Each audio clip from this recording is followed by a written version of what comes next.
So here we are in Metropolis, Illinois at the Superman celebration, and we are about to start a little panel here with our guest.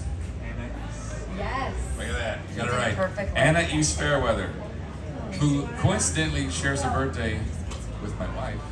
No, June 12th? So happy birthday Happy to birthday. you. Happy birthday to both of you. That's amazing.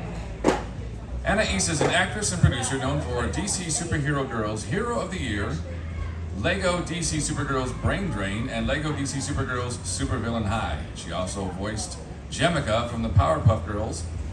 And here she is. Please welcome her. Hi. Thank So I believe officially, what are we talking about? What did we call this panel here? What was this? you. Yeah, what are we doing?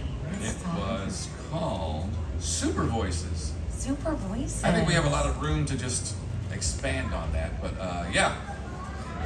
Let's talk superhero voicing characters. I have a very specific question.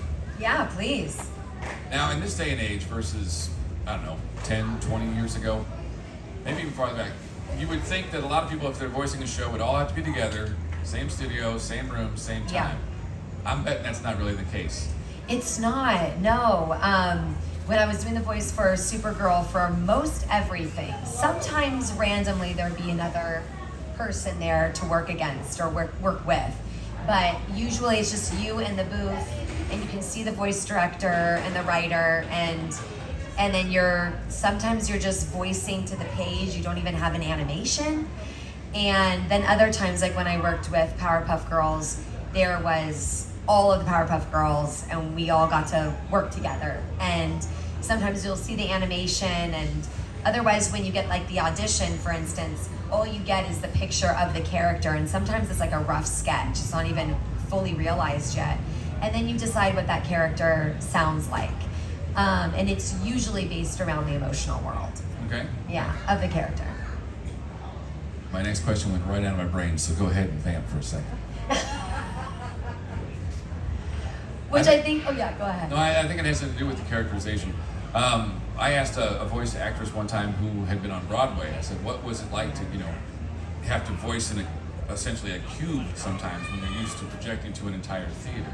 Yeah. Did you have a lot of variety? Have you ever recorded at home like some people do or anything like that? Yeah, definitely. But what's wonderful about voiceover is you can record from everywhere and anywhere, so anybody anybody can do it. And there's so many different types of voiceover too. I mean, you can do narrations, you can narrate book, which is incredible. That's harder to do. You have to go into, a studio, but there's this thing called Source Connect. And with Source Connect, you can connect to any recording booth anywhere. So sometimes I'll do a recording and I'm connecting to Australia from my recording booth at home. And there's no lag time. It's incredible. So it's kind of amazing.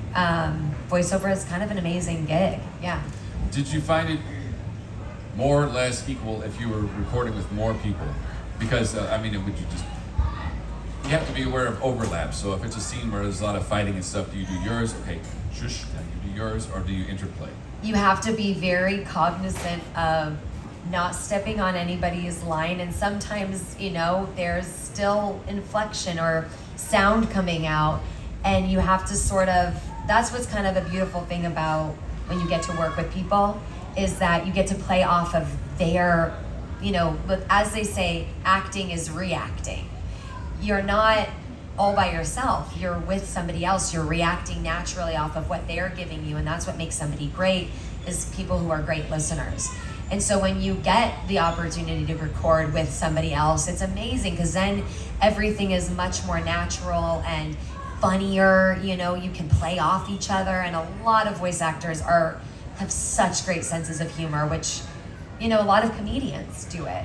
And that's kind of one of the things that you sort of need, is a sense of comedy timing.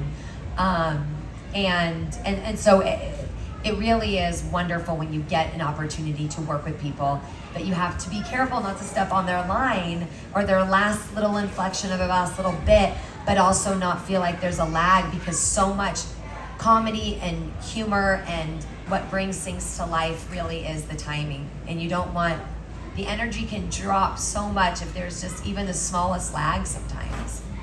So is it? I think it's called locking the track or something like that. You would get the audio first. You would know in general with some still images what the episode was, but the timing of everything is based off what you do. Like you say, you got to get it just right, and then they draw in. Yeah, and it's a little bit different based on the animation. If the animation has a character that has very lifelike mouth that is moving to your mouth, they will usually animate it after the recording so that they can keep it pretty natural. But if it's an animation that's kind of just like a, opening and there's not a lot of specificity in the animation, then the animation, like in Powerpuff Girls, the animation is almost done before you record, and you get to watch the scene in the booth and then do your voice to it, which is pretty cool. My daughter and I went to a con a few months ago and met an actor who we said very specifically, he said one of the characters you're most known for does a whole lot of pointing and specific things, and we couldn't even finish the sentence. He goes, oh yeah, in the booth all the time. He goes, I can't wear a jacket. Yes. Have you ever stop, lose the necklace, or have any booth accidents? Oh yeah. Yeah, no necklaces, no earrings, no bracelets, nothing noisy. You strip it all down. I mean, you don't strip it all down, but and sometimes it's so much of it can be done from a seated position, but so often, it's so much more fun to do it and actually be doing it. You know what I mean? But sometimes it's like, do it on your feet, get it all, and then it will be realized in your body from when you're actually just voicing it, so that you don't have any interference. Now, if I remember correctly, some of the behind-the-scenes footage, which is always a fun thing to do in an animated movie, is watch the person. And he's like, yeah, you know what? They kind of captured the eyes of the actor into this, or there was that one specific emotion on their face. But if I'm remembering right, sometimes you'll see that they do have more than one microphone. Because even in the same sentence or monologue, whatever, you're like, hey, we shouldn't do that. And then you're screaming at them. Do you have to stop and they check the levels, or do you have two microphones, maybe one's kind of blown out and the other is ready for the screen? Yeah, that's a good question. I bet in video games, I imagine they would probably use two microphones, but usually it's just the one, because you have to have it so specifically angled to pick up the right sound. But you just use your body, if you're gonna do something that's a little bit more personal, then, you're real close if you wanna touch the audience in a way. So there's, voiceover is so different. There's animation, obviously, but then there's also television voiceover, radio, and it's done so specifically. Television is you really want to talk to the person, but you want to reach somebody in their home, and it's in their home, but your voice wants to be almost behind the image. In radio, there is no image, so you want your voice to be really bombastic. So it's really just in the placement of where you put your body to the microphone. It's usually always 5 fingers. And then if you are ever have a lot of you don't want to pop, so you usually it, you hold a pencil, just the little tips. But if you're ever, and then they in the booth or at home, you're constantly adjusting, the audio so that the input is not too much. Video games are a tricky one because the acting. I think so often people, when I first got into it, you don't realize the level of acting that has to be there for a voiceover, because you're only given your voice. You're only using your voice, and so it has to be really realized emotionally throughout your body. Yeah. So you've got the booth engineer who's kind of like the maestro of your voice, but you would have the production designer and producer of the show that's like, I like that, but do you take a lot of direction, or do you often find that like once they know you, like, oh, I know you can do this, just go? How does that work as a collaboration? It's a little different, yeah. Some directors, so you'll have a director always, and then the basically the technician who is doing the wizardry of voiceover. But some directors, when you work with a director who really appreciates improv, they tend to allow you to sort of do what you want to do, and they'll sort of get like, you just do you first, and I will pull you in, or I'll kind of finagle things if I need to. But a lot of times they like to see what you authentically bring before they mess with you too much. I feel like those are the directors I appreciate the most, because then it's really a collaboration. Right. As opposed to just sort of like giving the director what they want. Yeah, I think for a director, it's probably easier to say, dial it back a little bit than repeatedly saying, I need more. It'd be easier to do less than to bring you back up. You mentioned before that sometimes you only have a sketch. Can you give us some sort of example of how you realized a character, and did it end up being that, or did they go, well, that's good, but I imagined it a little different? Yeah, I think, well, when it comes really, because what happens is you audition. So you get the sides, you know, your agent emails you, you see the image of the character. Sometimes it's a rough black and white sketch, early rendering. Sometimes it's fully realized. And then you'll read the sides, and it'll usually give you a description of the character and who they are and, you know, their role in the show. And then it will give you all the sides. And the sides are usually like a page. And you get, there's all different emotions that character's feeling. And it's a little bit different, you know. Anime is very different in the way they send sides, you know, Cartoon Network. And you have to sort of know if it's gonna be a Nickelodeon show, you wanna get through those lines quickly and high energy. You know, if it's something that is on Apple TV, it's something that's most likely going to be a little bit more grounded, a little less animated. So you kind of have to understand the network as well and what kinds of animation they do. What would you say about this particular Supergirl versus other ways we've heard her?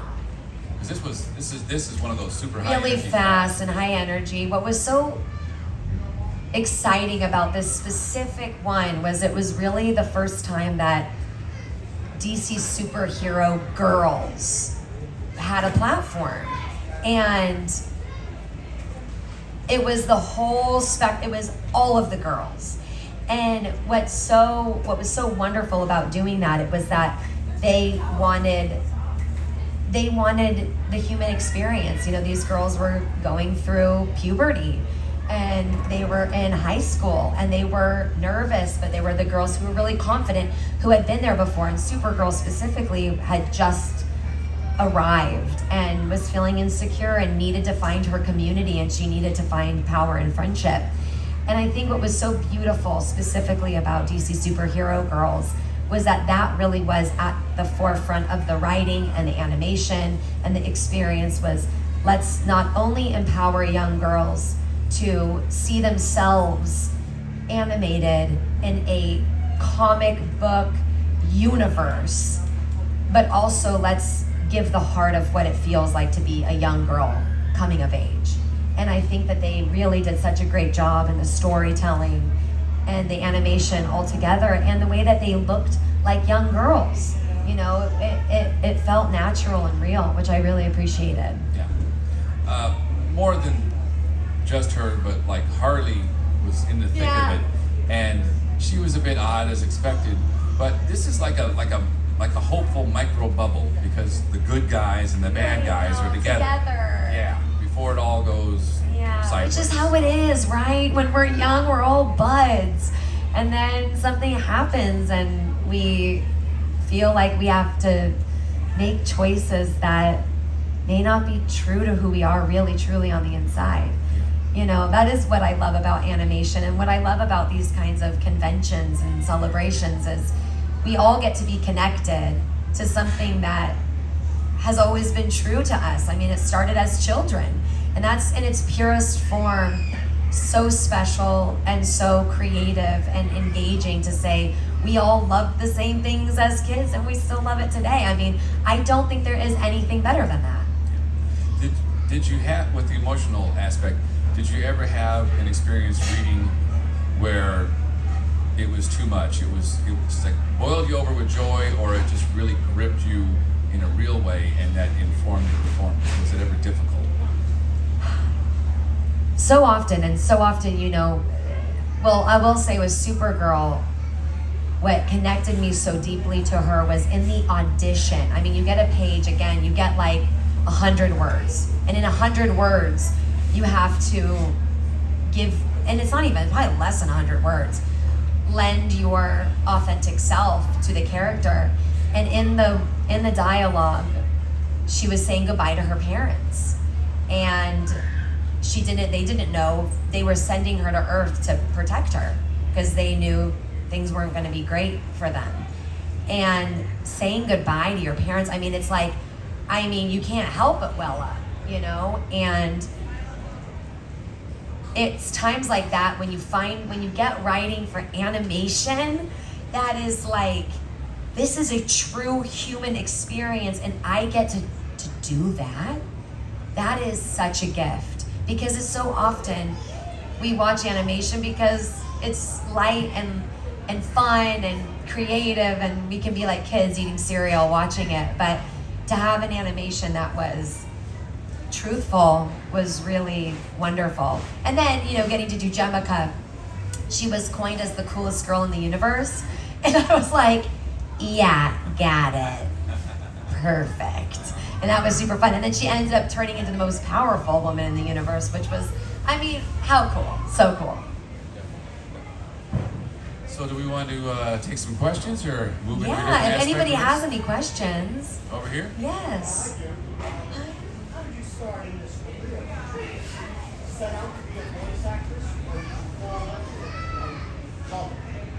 That's a great question. Thank you. Growing up, I was always teased for my voice. I always had this sort of deep, hoarse, raspy voice, even as a kid.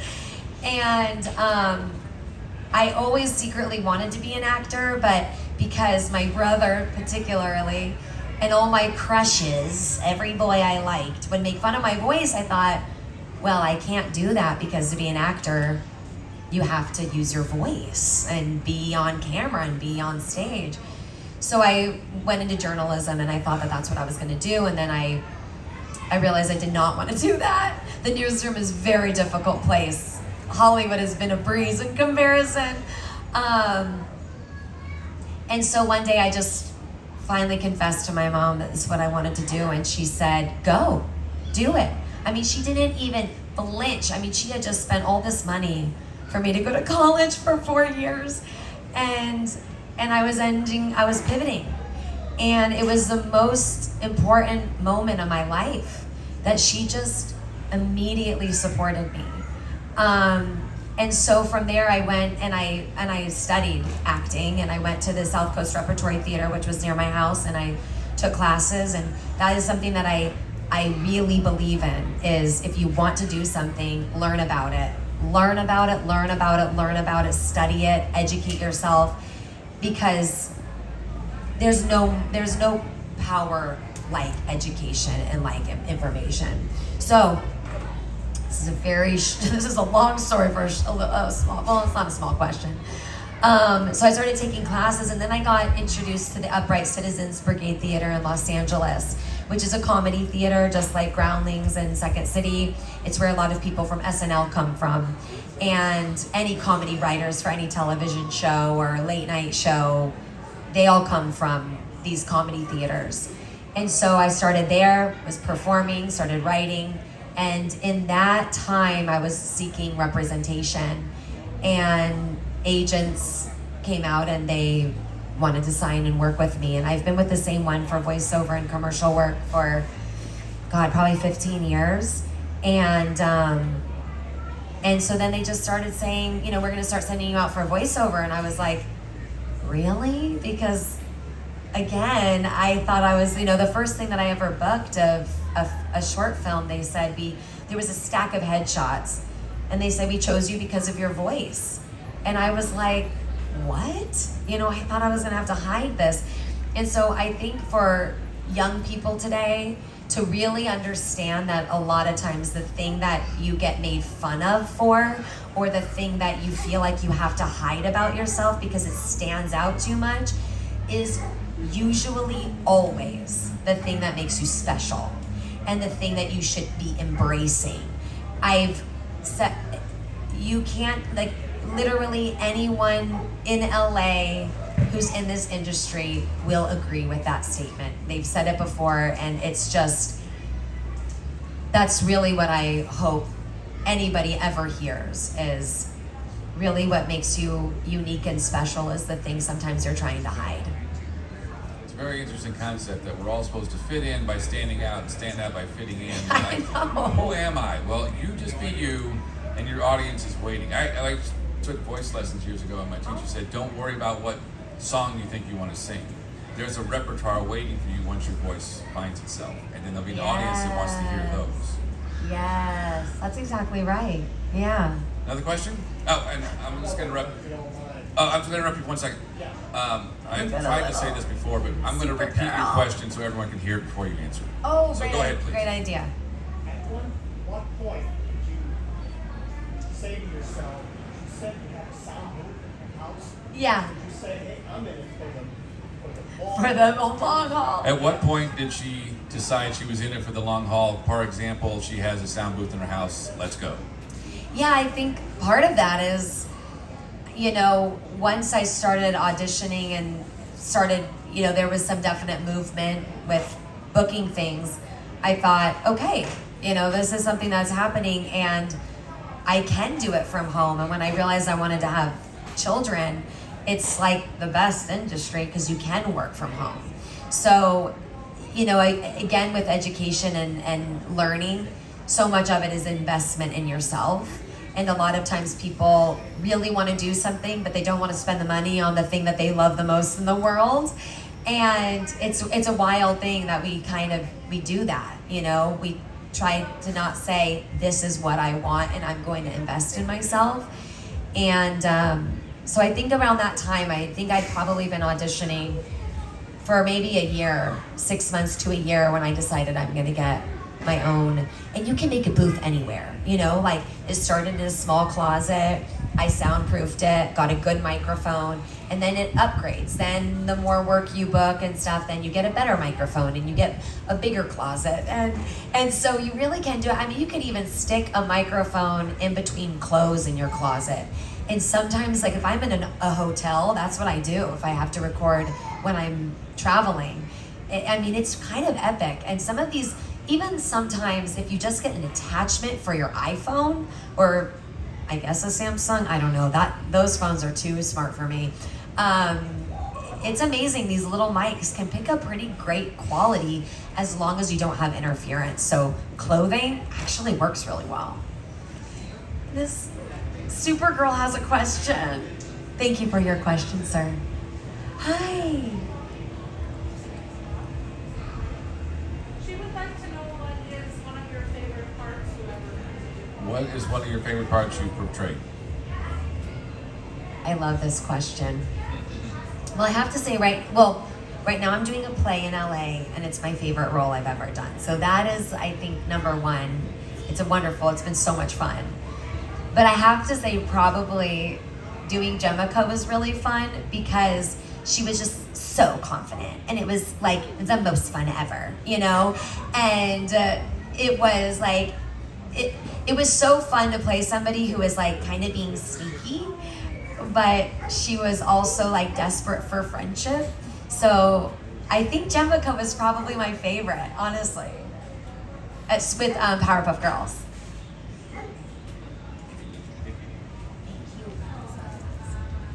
Okay, go ahead with your yeah. question, please. I have a question kind of about that actually. So you said you worked sometimes with the other actors like in your studio. Do you do that with Powerpuff Girls? If so, do you still keep in contact? Yeah, Natalie Palamides, who played Buttercup, she's a dear friend of mine. She's doing incredible things. She's the most amazing comic and clown. She's all over the Progressive commercials with Flo. And I actually told her to get into commercial work. So there you go, Natalie. Because she's so fantastic. But it was so much fun getting, because so much of the time with voiceover, you are by yourself in your closet or in a booth. And I was saying in the Q&A yesterday that the microphone really picks up everything. So if you're feeling a little bit insecure, if you didn't get quite enough sleep, if you're, whatever, it's going to pick it up. And so it's really easy to feel really alone in the booth and to feel like you're in this like void and this vacuum because you can't hear anybody, but you see through the glass everybody talking, but you can't hear them unless they push the button. So you're just kind of like in a bit of a fishbowl situation. So when you do get to work with other voice actors and play off of each other, it's incredible. I did get to do that a little bit with Supergirl because sometimes they would have, you know, cameras in the voice booth and they would be doing some promotional thing. And so I got to work with Tara Strong and Gray Delisle, and that was so cool to get to see like real pros who've been doing this for so long just do what they love to do and what they're excellent at. Yeah, it was so fun. Do you then, speaking of the isolation, you got to trust the process. Do you have a process, like whether I'm in the main studio by myself, no one's going to be able to give me feedback for 3 days, I'm going to have feedback in 10 minutes? Do you have like, okay, here's what I do, now I'm going to do what I need to do? Like a starting point? Wow, I wish I had more of that. Coffee first, always. But you have to be careful. I mean, there's tricks, right? Green apples. Green apples are the best to make your voice super clear if you're, for anything. So before I get into the booth, I always have a green apple or an apple. Sometimes even like a Jolly Rancher will work, just to make sure that your vocal cords are just completely feeling good. And really the process is, looking at the sides, looking at the copy, looking at the character, whatever it is you're doing, and making very specific choices and making sure that even though you're just making this decision and this choice, you know, because sometimes you get it and the next day you have to turn it in the morning, is that it's sustainable, you know, that if you're doing, you know, a baby, you have to make sure that the baby doesn't always sound like a baby, and it has to have some texture and some things, some peaks and valleys, as they say, because otherwise it can be very flat, very one tone. No one is one tone and flat. Right. You know, we all inflect at different times. Except for that one sketch with Will Ferrell, and I still don't know how he only hit that one note. That is true masterful work right there for sure. They acting is reacting, auditioning is re-auditioning. If you're That's recording, is it re-recording? How much of the sorry we didn't communicate that is not what we wanted. Not like Absolutely. an offensive way, but okay, start over. Yeah. Can you imagine if that's what they said in the booth? Like, whoa, that was not what we wanted. That would be hilarious. I wouldn't be surprised. Usually they give you what they call is a run or an ABC. And so you'll be reading something, you know, Superman 2025 celebration, Superman 2025 celebration, Superman 2025 celebration. You know, so you'll get to do it 3 different ways.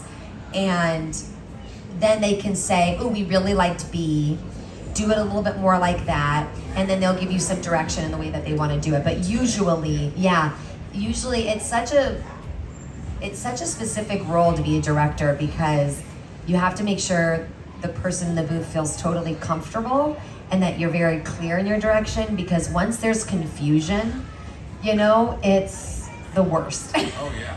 You know, because then you're like, what are you saying? You know, and so yeah. Confusion causes tension, the voice goes bad. Exactly. All right, we need to take a break. We have another question. I got one in the back, I think. Oh, who's your favorite superhero? Thank you for that question. I love your animal. That is so cute, super dog. That is really sweet. That's beautiful, actually. You know what? I mean, I was saying it yesterday in the Q&A. I have always loved Catwoman. Like, she is so cool. So I think even though she's, you know, she's a villain. I mean, what do you call her? Sometimes they say anti-hero. Yeah. That middle ground. Yeah, she really is in the middle ground. So Tuesday, she's a hero. So Friday, uh-oh. Yeah, totally. But I mean, yeah, I would honestly, like, that would always be my go-to, just because I really like, I think it's so much fun to get to play a character who does understand what it feels like to be both, you know, because I think that's how we live our life. That's what I loved about Supergirl, is that she was a superhuman teenager, but she was dealing with all the tropes and all of the feelings that young women feel. Yeah. Yeah. Thank you for your question. Did you seek out them? Were you on the list? And did you only audition for Supergirl? I Because you only could have auditioned been- for Supergirl because they were only looking for that voice, Warner Brothers, and it was one of my first auditions, which is so weird. You know, I was not expecting anything to come of it. It was one take in the recording booth. Like, that's the one thing from recording from home, is you have so much time and space to overthink everything. You're like, that didn't sound quite right. I should re-record it. And when you re-record, sometimes you lose the moment, the spontaneity. And I think so much magic happens in the spontaneity of life. First voiceover audition, or first for a show like this? You never done commercials or anything? Commercials, commercials. But not I don't even know if I had really auditioned for any. I think probably a little here and there animation for voices. But I had done a lot of work in acting and stuff, yeah. Question over here. As I understand it, you are a massive fan of Mel Brooks' classic film Spaceballs. Yes. I would love to know, what is your pitch to Mel for being in this newly announced sequel, and who would you like to play? Thank you so much Pitch for this yourself question. to Mel Brooks to be in the new Spaceballs. Okay, let me put everything down. Oh boy, there we go. Camera's on. I can recite the entire Spaceballs from start to finish. My husband almost didn't marry me because of it. He said, let's have a date night, and he brought the DVD of Spaceballs, and I was like, what? Okay. He had no idea what was about to ensue, and I did the entire movie. And he said in that moment, he had to make a serious choice. This morning, he actually sent me a video. He was making raspberry jam because I like to garden, and we have like a raspberry, blackberry bush that's going nuts. And so he sent me this video, and I was like, raspberry? There's only one man who dare give me the raspberry. Lone Star. Okay, sorry. Listen, I love Spaceballs. I love it so much. It was one of my favorite movies growing up. We watched it all the time. Like, could not stop watching it. So, Mel Brooks, I love you. I love you. You're genius. You're genius. And what I would say is, I really want to play Barf's daughter. Yes. Right? Yes. I mean, it's being written right now, so they have room for this, okay? Barf's daughter. I mean, I want to be, eating please. Yes. So yeah, Barf's daughter would be my number one choice. Or somewhere in the family of yogurt, beep, beep, beep, beep, beep, beep, beep, beep. I mean, something, right? We could comb the desert. It's gotta be Barf, though. It's gotta be Barf all the way. It's gotta be Barf. Thank you. Yes, my friend, I love you. My It's out friend there in was the like, universe. as soon as I got the news, which was they announced it on our birthday. And I was like, well, sign number one, And anyway, she was like, you're not auditioning for this. You are just gonna get the role. You are manifesting that. And I was like, done and done. I'm gonna only talk about Spaceballs from now on until somebody feels obligated to give me a role. And I'll do anything in that movie, honestly. Anytime I go to a convention and there's a 6'4" guy dressed as Barf, my heart just jumps a little bit. 'Cause I miss John Candy so much. I know, John Candy. I mean, really, what a genius and what a good man. Anybody that I've ever worked with in Hollywood who had worked with John Candy all said the same thing. They said he was the kindest person they had ever met. And it's just such a lovely thing when you hear that about your heroes, because sometimes you don't know. Yeah. We have another question. There was a hand here. Hello there. I was just wondering how difficult it was not to be able to play off other actresses. Yeah. Doing these Why did they do it? How to play off of other people's, have we said? I think scheduling purposes is really what it comes down to. Is like it's hard to get 3 people who are available at the same time, who are coming from all different parts of town, and have so many other obligations. Like working with someone like Tara Strong, who does literally every voice in every cartoon ever, for good reason. She's incredible. It's hard to get her available at a certain time. So. I think they do it that way, and you could just work quicker, because if you get actors in any space together, who, I mean, the times that directors and producers and who have to be like, okay, you guys, we're here for work. Let's cut the chit chat. I mean, the recordings would take hours longer. When you're there by yourself, you're just working. You're not talking to anybody or doing anything other than just the work. So Is it difficult to find the emotion on the script or whatever? it is, yeah, because as we were saying, acting is reacting. So when you don't get to play off of somebody, it's hard. And a lot of times good directors, they give you the moment before, they tell you where you are, and they help you sort of get in that place. But yeah, it's so much fun when you get to work with other people in the booth or anywhere. It's the best, yeah. Unfortunately, we are very quickly running out of time, so we want to point out that our guest is in Artist Alley the rest of today until 5:30-ish. I think it's like 4:30, 4:35, yeah. And we can be there tomorrow too, or is it today? Today. Today! Last So if you want to go day. have another chance to interact, can we're we there, have but one we can more take one more. From Charlotte. I have to say it's a toss-up between Will Ferrell and Kristen Wiig.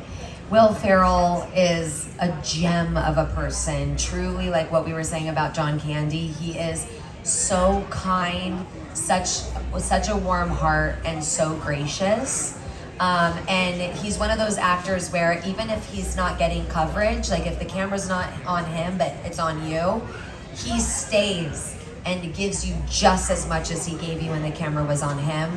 And that's rare. A lot of times celebrities will have their stand-ins come in, and they're always great actors too, but it's him. And Kristen Wiig she's a genius, and she's so good at what she does. And again, same thing, very kind-hearted, very lovable, very sweet.